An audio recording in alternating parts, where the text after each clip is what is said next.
Hello everyone, this is Andrew. Welcome to Keen on America. On July 4th, 2026, America will be 250 years old. An anniversary that will, no doubt, be greeted with a mixture of celebration, contemplation, and resignation. In Keen on America, Andrew talks not just about the American past and present, but also speculates on its future. What, Andrew asks, will be the 21st century fate of this now venerable American republic?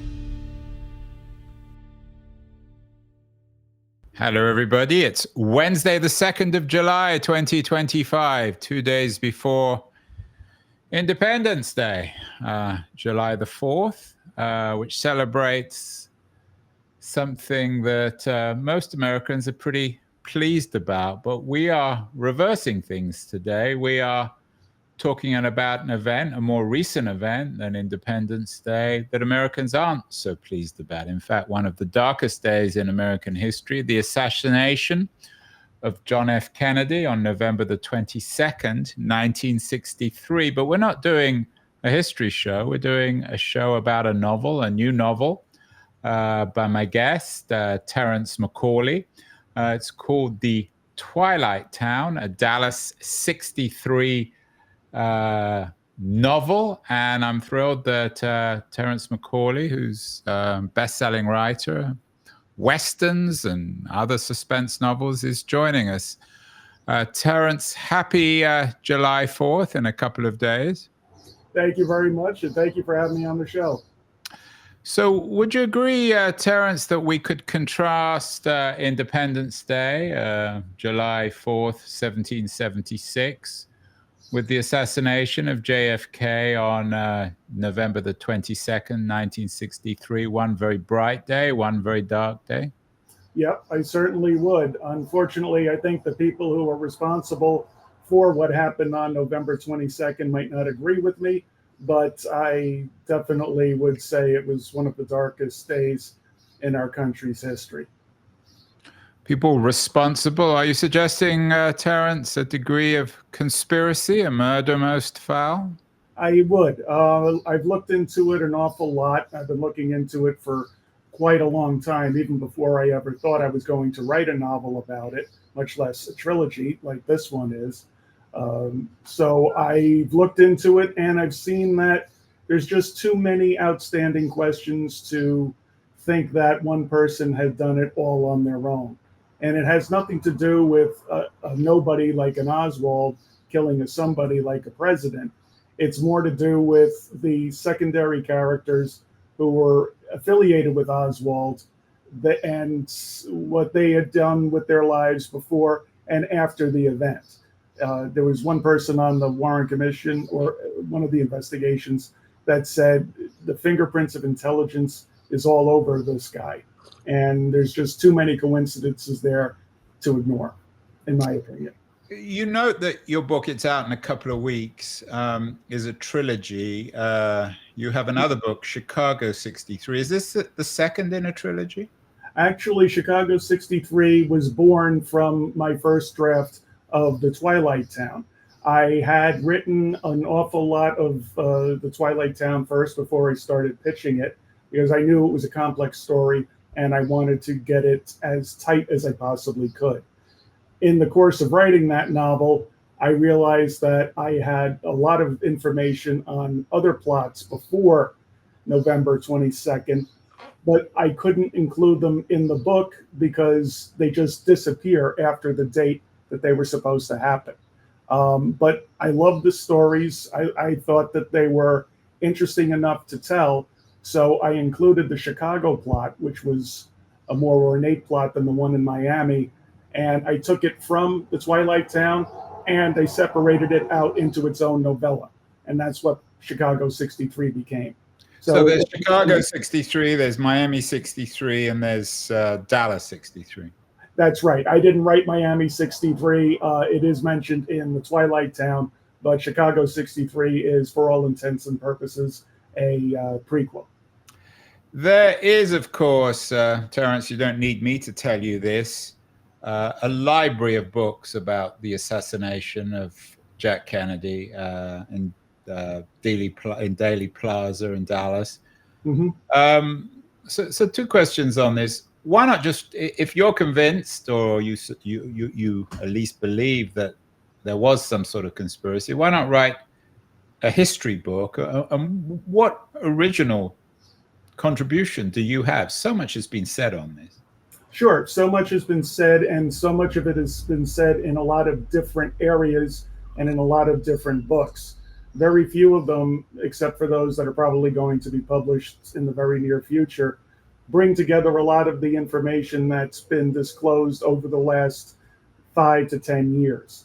A lot of the information that other books have is dated, or it followed one particular train of thought in terms of the assassination.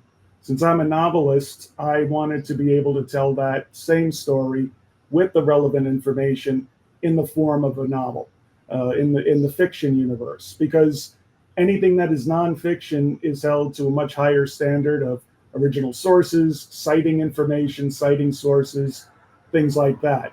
So I did a lot of research in a lot of different areas, both with documentaries or with nonfiction books and other online primary sources, to understand the scope of what really happened that day. And I wanted to be able to tell it in an entertaining way through the points of view of 3 different police officers in Dallas at that time. A lot of other novels that have taken this on have taken on the idea that it was a very high concept, that it was the CIA or the FBI or people in smoke-filled rooms making these decisions. With me, I approach it as the way I thought it was, and that is a contract hit and a street crime, which is ultimately what happened on the streets of Dallas that morning. What do you mean a street crime? You mentioned that a lot of people thought it was the CIA. Even Jack Kennedy's brother, Robert Kennedy, who was, of course, the Attorney General at the time, the first call he made to the head of the CIA asking whether it was an inside job. What do you mean by a street crime? That sounds rather haphazard, arbitrary. Well, for me, it was the reason why RFK asked the CIA if they were behind it was because he recognized the elements of the plot were similar to plots that he had to kill Castro. There's a lot of evidence out there that suggests that as part of RFK and JFK's Operation Mongoose, they were trying a plot just like this within Cuba. So for me, and in my research, I don't think it was the CIA proper that was involved in it. I think it was people that were already criminals that were affiliated with the CIA through the Bay of Pigs invasion, through past gun running to the island of Cuba during the revolution before Castro became a communist. And they were the people who had the means and the opportunity to pull this off. I think they used the people that they had in the camps that they owned here in the United States, in Long Island and in Texas and in Louisiana, to pull this off and to bring about what they wanted. And they wanted to get rid of Kennedy for a variety of reasons. They thought he was soft on communism. They knew he was hard on the mob, and they didn't think he had the spine to go against Cuba. And they wanted their casinos and their heroin and their money trafficking operations back. So when you combine all of those together, I think it was criminal elements in the intelligence agency that pulled this off, which is why I say it was a street crime. Another of Bobby Kennedy's initial reactions was, I think he said that he thought they would get him first, or that he would go first. All those things you mentioned, of course, it was Bobby Kennedy who was most public in his opposition to the mafia, particularly Jimmy Hoffa. I think Jack Kennedy was more ambivalent. His father, who may have been involved with the mob, was very angry, hostile to Bobby Kennedy's investigation of Hoffa and the mob.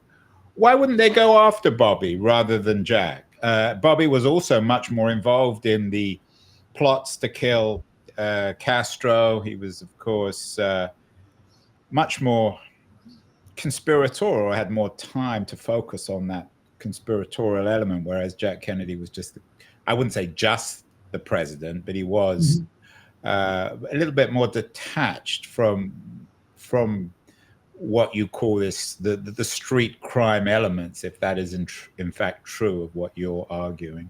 Right. Well, I mean, if you go after the president and you, as I believe Carlos Giancana said, if you cut off the head of the snake, the body dies. And if they had just gone after RFK, then the power of the presidency could have devoted its entire weight to finding out who had killed his brother. I also believe that LBJ wasn't part of the assassination. Was or wasn't? Was not. I do not believe. I don't think many people believe that, do they? I mean, yeah, a lot of people have pushed that over the years. I mean, well-informed people. I mean, there are lots of crazy conspiracy theories. Right, but the reason why I don't think he was involved isn't because I don't think he was capable of it or that it crossed his mind. I think it was because the people who do stuff like this usually use people they can trust. And a lot of people don't realize that LBJ was under investigation at the time of the assassination as part of the Bobby Baker scandal that was rocking Washington and was even on the front cover of Life magazine a couple of weeks before the assassination. So LBJ was on the verge of being arrested and off the ticket in 1964. So for me, they wouldn't have used him. They would have known, however, that they could lean on him to make the investigation go away and to also make sure that they got the war against communism that some of them were looking for. They thought it might be Cuba. It wound up being Vietnam. Yeah, I mean, if what you're saying is true, there's certainly, if not a smoking gun, certainly a lot of evidence against LBJ. You mentioned Carlos Giancana. So for you, and we don't want to give away all the plot in your new novel, because it is a novel, it's not a history book. Right. But for you, essentially, this was a mob job, so to speak. I think it was a mob intelligence job. But I don't think a lot of people knew about it. There was a gentleman by the name of Joseph Miltier who was caught on an FBI investigation device, a bug they had in somebody's apartment.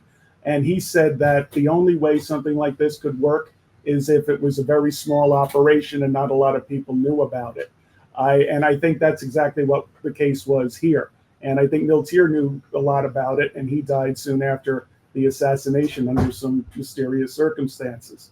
So that's what led me to believe that this wasn't necessarily pulled off by the military or the people at the upper echelons of intelligence, but I do think that people who worked with them were involved, and the cover-up afterwards was mostly based on that.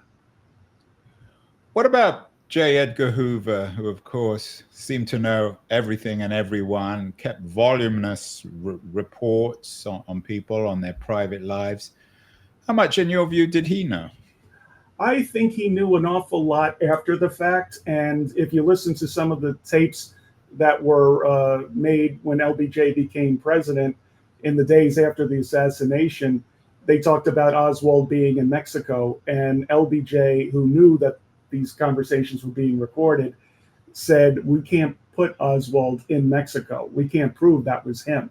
And they never have been able to. All these years later, the evidence that the CIA and the FBI provided don't show Oswald. They're pictures of somebody else who's been identified as a Russian individual.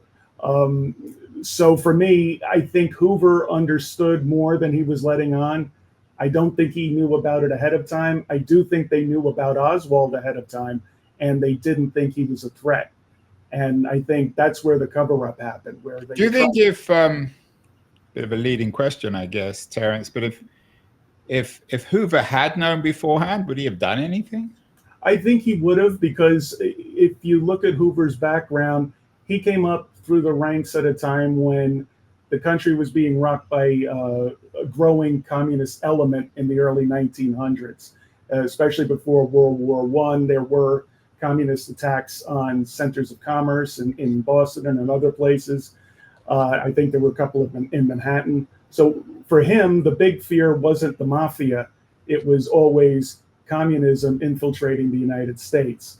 And the death of Kennedy really could have spiraled out of control pretty quickly, especially with someone who had what I believe is false communist credentials like Lee Harvey Oswald. I don't think he was an avowed communist. It sounds to me like he was sent to infiltrate those various agencies and organizations to discredit them later on. But I don't think Hoover would have sat back and let that happen because he wasn't sure what the overall impact would have been to the country. And one of the oddest things for me, you've mentioned Lee Harvey Oswald, who supposedly was the sole assassin. He fired the rifle that killed JFK. And then, of course, he was himself assassinated by Ruby. A couple of questions here. Again, we don't want to give away everything in the book because we want the book's coming out in a couple of weeks. We want everyone to read the book or buy the book. But was, in your view, Oswald the sole assassin? And secondly, I mean, who hired Ruby? Were the people who, if it was indeed a big conspiracy, if the mob was behind it, was it the same people paying Oswald who were paying Ruby? Were they in the same camps? Yeah, I never was able to put a gun in Oswald's hand that day, either when he shot supposedly Tippit or when he shot the president. And the chief of the Dallas Police Department at the time, Jesse Curry, he wasn't able to put a gun in his hand either. And he actually said that throughout his life. They even did a gun residue test on Oswald after they arrested him, a paraffin test. And at best, they admitted that it was inconclusive. So you don't think Oswald killed Kennedy? I don't think he did. No, I think he was involved with the people who did.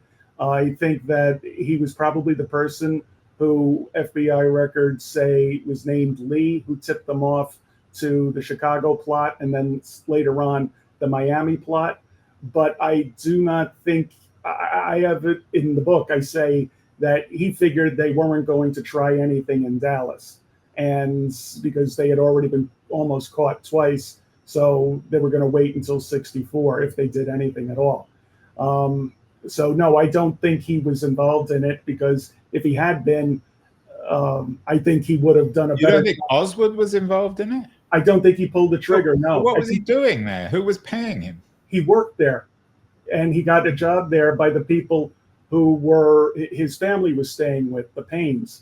And the Paynes have since been shown to have deep intelligence ties to organizations like USAID and other CIA-backed organizations.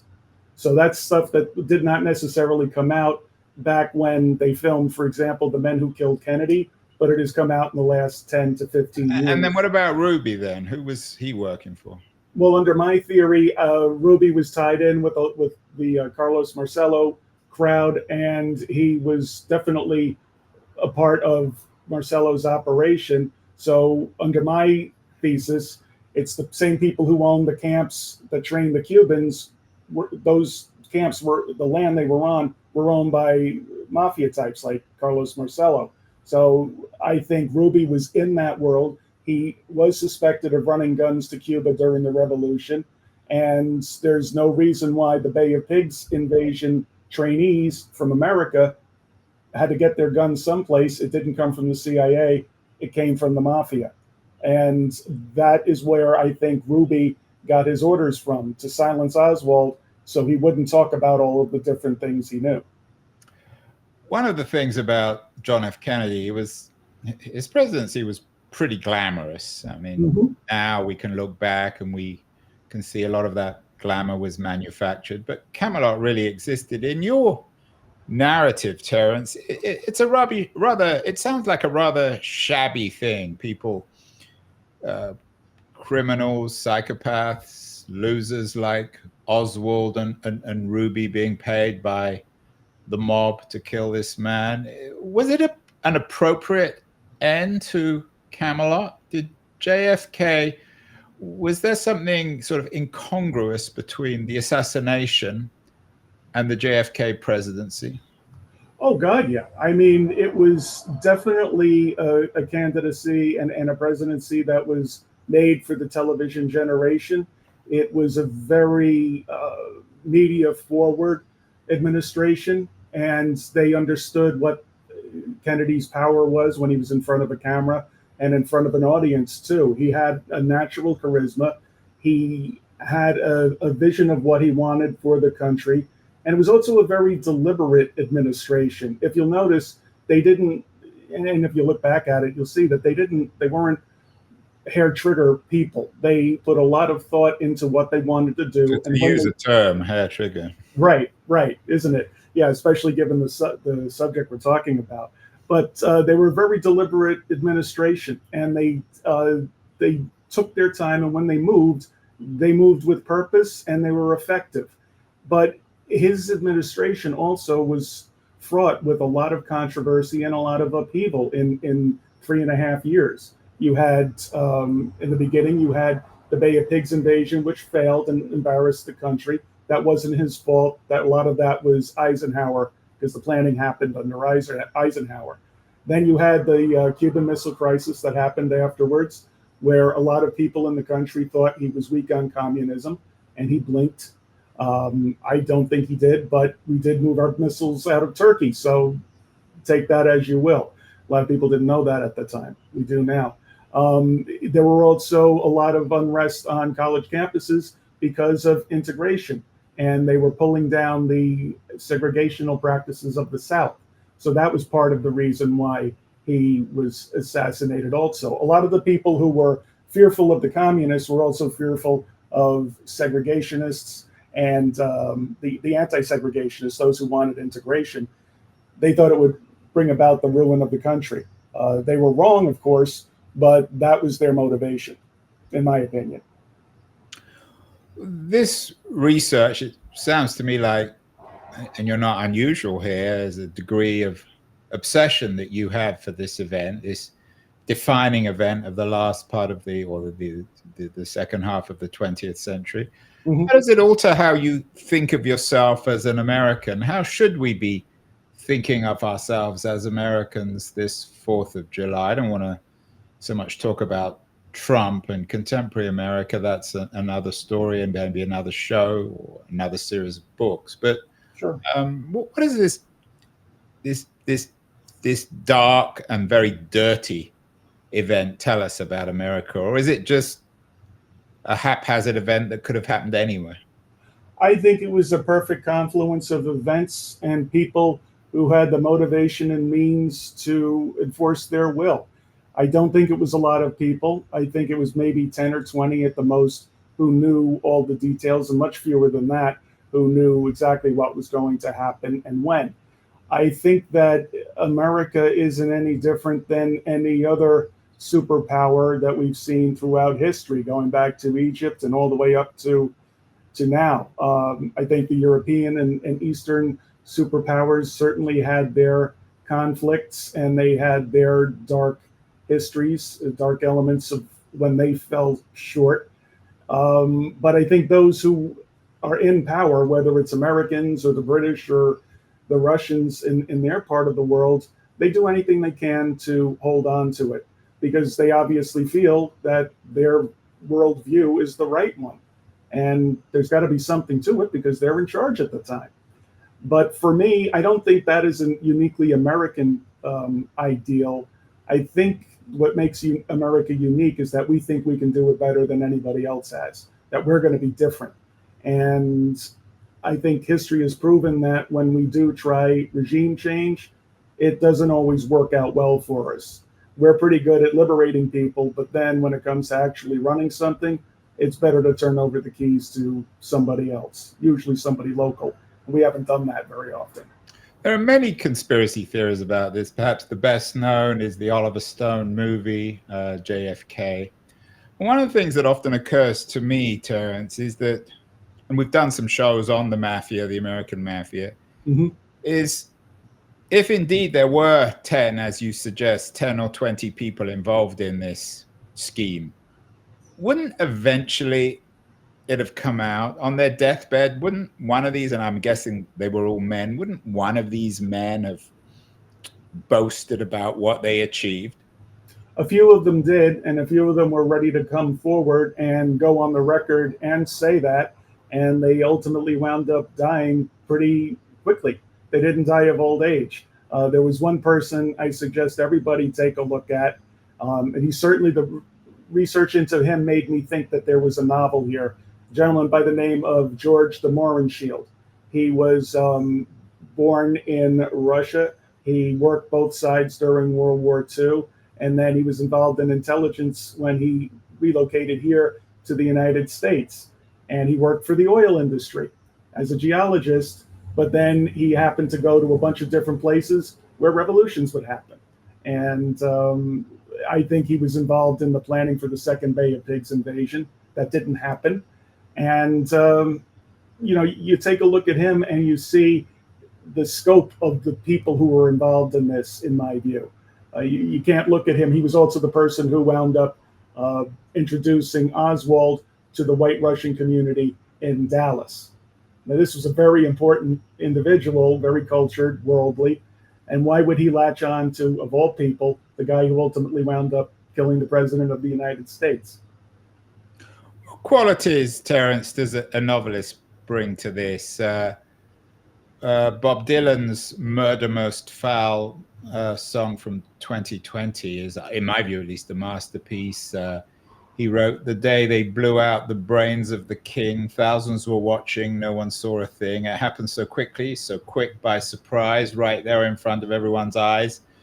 Greatest magic trick ever under the sun, perfectly executed, skillfully done." That sort of poetic interpretation is, of course, memorable. Right. Novelists in the business, though, not so much of poetry, but of prose. What is the challenge and the opportunity for a prose writer about this kind of momentous historical event? I think the challenge is to avoid romanticizing it and to avoid looking at it from a 21st century lens. For me, I had to keep reminding myself that when the people that day were watching all of the news accounts and they were listening to the radio and hearing people throughout the country talking about how sad they were about this, they did not have the benefit of the Zapruder film. There was no footage on the news of the shooting itself. And this was the home movie by Zapruder that... Right. And as a matter of fact, Time Life and the Luces, who were friends of the Kennedys, purchased the rights to Zapruder's footage and didn't show it for years. They would allow still footage to be shown in their magazine, but they wouldn't allow anyone to see it. It wasn't until it appeared on the Geraldo Rivera show, I think in 1973, that Americans got their first look at it. And I think after that, the American and people throughout the world, people saw that it wasn't as it was described, that the shooting was fairly obvious that he was hit, went back and to the left, a phrase that was made famous by the JFK movie. So a lot of the people that recounted what they saw, especially even professional news people like Dan Rather, he famously got it wrong when he was on the air in the days right after the assassination, after viewing the Zapruder film. They realized that they weren't being told the whole story. And I think that gave rise to a whole new generation of people who were very interested in this. Of course, we live in intensely conspiratorial times. Trump is himself both a cause and a product of our age. He recently released a lot of the archives. Were you one of the first people to look at those? Did it reveal anything different? It did. It revealed an awful lot of what I had already included in the book. And that was that I don't think there was a hard conspiracy, as I said earlier. I think it was more of a loose conspiracy of CIA and intelligence community affiliated people who did this. And the cover-up happened because these organizations looked into it. They realized, well, so-and-so could have pulled this off, and we worked with them for 10 years. Let's back away from that. There was also a lot of telling testimony and transcripts from the Warren Commission itself. When the Warren Commission realized that people from the CIA were lying to them under oath, they actually asked Dulles, who used to be in the CIA run the CIA. Now he was in charge. He was part of the Warren Commission. They asked him, "Can't you compel these people to tell us the truth?" And he said, "No." And they said, "Well, we know they're lying." And he said, "Well, prove it." And he says, they won't tell you the truth. Their bosses won't tell you the truth. And that's because what we do is a very specialized skill. And as Americans, we're really worried about that. We don't like unelected officials guiding where this country is going to go, because that also doesn't work out too well for us in our history either. The JFK assassination triggered a number of other assassinations of very high-profile people, high-profile American politicians, public figures, MLK and Bobby Kennedy in particular. Mm-hmm. In your view, is there any connection between what happened in Dallas in '63 and what happened in Memphis in '68 or in Los Angeles in June '68? For me, it's awfully inviting to say that there is. I don't think the same people were behind all of them, though I wouldn't be surprised if some elements that were involved in the Kennedy assassination decided to get the band back together and see what they could do. I haven't really studied the MLK assassination yet as deeply as I have the JFK assassination. That's probably going to be one of my future projects that I want to spin off from this trilogy. But I don't, for me, I just don't know enough to absolutely say, yes, there were. I do think it's distinctly possible, though. Terrence, excuse me, late last year I went to Dealey Plaza in Dallas. It has a museum-like quality. It seems almost frozen in the past, back to November 1963. Mm-hmm. How did this event, in your view, change America? I don't think an American president had been assassinated, certainly in the 20th century. What did this mean, in your view, as we approach our July 4th celebration of Independence Day in 2025? Mm-hmm. Now over 60 years ago. How did this change America? Well, from what I've been able to see and from the conversations I've had with people in my family who were alive back then, it was certainly the end of American innocence, where we thought we were always the good guys, where we were the liberators, and where we were the one hope of the world against the ongoing threat of communism and totalitarianism. It proved that the post-World War II boom and innocence was dead. And I think that was a reflection of the country's decision after Eisenhower and the successful administration he had to go against Nixon, who was his vice president, and elect Kennedy by a narrow margin, but enough people voted for him. There's also conspiracy theories about the 1960 election, too, that we're not going to get into here. But I definitely think that his death woke everyone up to realize that we weren't untouchable, that there were forces in this country that were destructive, and that if we don't pay attention to them, they can be dangerous. What does it mean to be woken up from a dream? It depends on how you're woken up. If you're woken up with a start, you might flail around. And if you're woken up gently, sometimes it's like a frog in boiling water. You don't jump because you don't realize it's happening. I think that also is the reason why a lot of our subsequent administrations have slow walked bad news.